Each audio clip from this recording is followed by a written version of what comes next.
ما نشه ما ته برته راکله لیکن اشان زما سه ویړو. اچھا نشه برته درکله ما ته نشه چې شولو چې شو پودر و که آیس ایسولو پوډر ولو دواړه شانو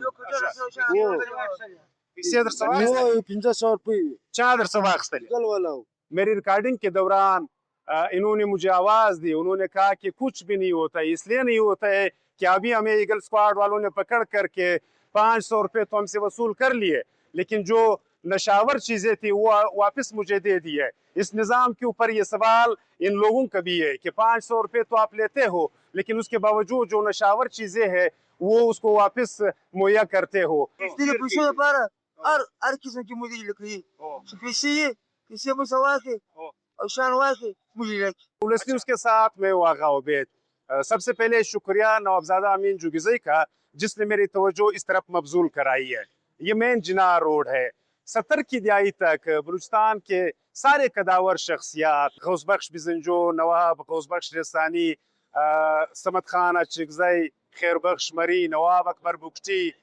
نواب محمد خان جوگزئی، طاولہ مینگل جیسے شخصیات اس روڈ کے تڑوں پر بیٹھتے تھے، باقاعدہ نظریات اور خیالات کا تبادلہ کرتے تھے، لیکن بدقسمتی سے اگر آپ اس سے بھی پیچھے جاؤ گے تو اس سے پہلے 1935 کے زلزلے سے پہلے اکثر لوگ کہا کرتے ہیں کہ مچ کے اسٹیشن پر جب آپ آتے تھے تو وہاں پر آپ کے دستاویزات چیک ہوتے تھے، اگر آپ کوئٹہ کے رہنے والے نہیں ہوتے تھے باقاعدہ آپ کی ویکسینیشن ہوتی تھی، پھر کوئٹہ آنے کی اجازت ہوا کرتی تھی۔ اس روڈ کو اس نیچ تک پہنچایا ہے کہ سارا دن یہاں پر منشیات نوش اور منشیات فروش کا راج ہوتا ہے۔ پیسو لپاره هر قسم کې مودې لکړي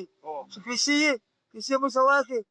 او شان واکې مودې لکړي اچھا موږ هر چم کوی بیا اچھا پیسې در سره بیا هر چم کوی سي پیسې مو سواکې پیسې مو سواکې موږ اوزار واکې موږ هر شی واکې موږ نشه واکې مخ مو زو موږ بل نقصان پیښو که موږ یې ولې چې باندې مې کې خبره موږ د قسم سزا اسو نه موږ باندې کې موږ شپه مې سې کوي جیل کې پتاړه کې یا بل ځای یا په هسپتال کې نه دې مې سامان واکې پر څه مې لکه موږ خو بیا هر چم کوی نشه هسپتال مې نه رسي نه یو ځای موږ هر چم کوی نشه پر موږ خپل ځان قربانو پیدا کوي څه مجبوري بدن سے دغه دوا درد څوک غلا کوي څوک محنت کوي څوک کاروبار کوي دا نه منع پیوستر کوي یا وہ کچھ بنزو کی فرق سا کا کہنا یہ ہے کہ ہم صرف جرم نہیں کرتے ہیں، ہم صرف اتنا جرم کرتے ہیں کہ ہم منشیات کے عادی لوگ ہیں، ہم نشاور چیزیں جو ہے وہ استعمال کرتے ہیں، لیکن جرم وہ لوگ بھی کرتے ہیں جو ہم سے 500 روپے وصول کر کے بطور رشوت وصول کرتے ہیں، جرم وہ لوگ بھی کرتے ہیں جو یہاں پر سفید کپڑوں میں جو سفید پوش چور جس کو کہا جاتا ہے، جو پی ایس ڈی پی سے مستفید ہوتے ہیں، جو اس نظام سے برملا مستفید ہوتے ہیں، ان کا کہنا یہ ہے کہ وہ بھی مجرم ہے، ہم بھی مجرم ہے، لیکن سوال یہ ہے کہ ہمیں پکڑ کر کے 500,000 روپے لیے جاتے ہیں، اس کے باوجود ہمیں نہ ٹریٹمنٹ کے لیے لیا جاتا ہے، نہ ہمیں جیل میں سزا اور جزا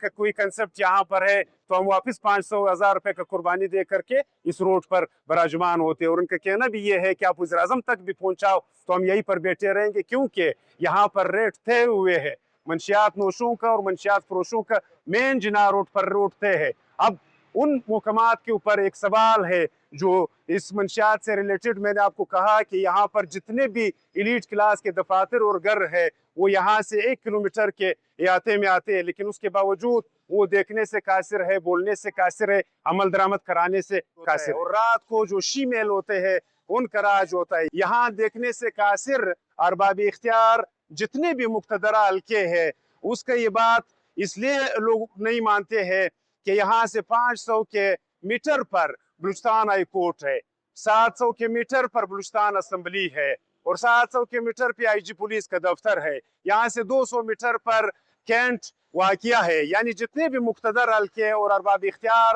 لوگ ہیں اس کا اس روڈ سے گزر دن میں ایک بار ضرور ہوتا ہے۔ اس کے باوجود آنے کے باوجود جو منظر میں آپ کو دکھا رہا ہوں، لیکن مجھے نہیں لگتا ہے کہ وہ کیوں اس کے اوپر عمل درآمد نہیں کرتے۔ کوئٹہ میں سے بھی تجربہ گاہ ہے، کوئٹہ میں جناح روڈ پر پارکنگ ختم کرنا پھر واپس پارکنگ، یہ آنکھ مچولی تو جاری ہے۔ اس سٹی نالے کے اوپر میرے 11 ولاگ موجود ہے، یہاں پر آپریشن ہوتا ہے، بڑے ٹائٹ قسم کا آپریشن ہوتا ہے، 1 ماہ 1.5 ماہ کے لیے جو ہے وہ سارے سلسلے ختم ہوتے ہیں، لیکن اس کے بعد اسی سٹی نالے کے لوگ جو ہے وہ یہاں پر آ کر کے اس روڈ کو متاثر کرتے ہیں۔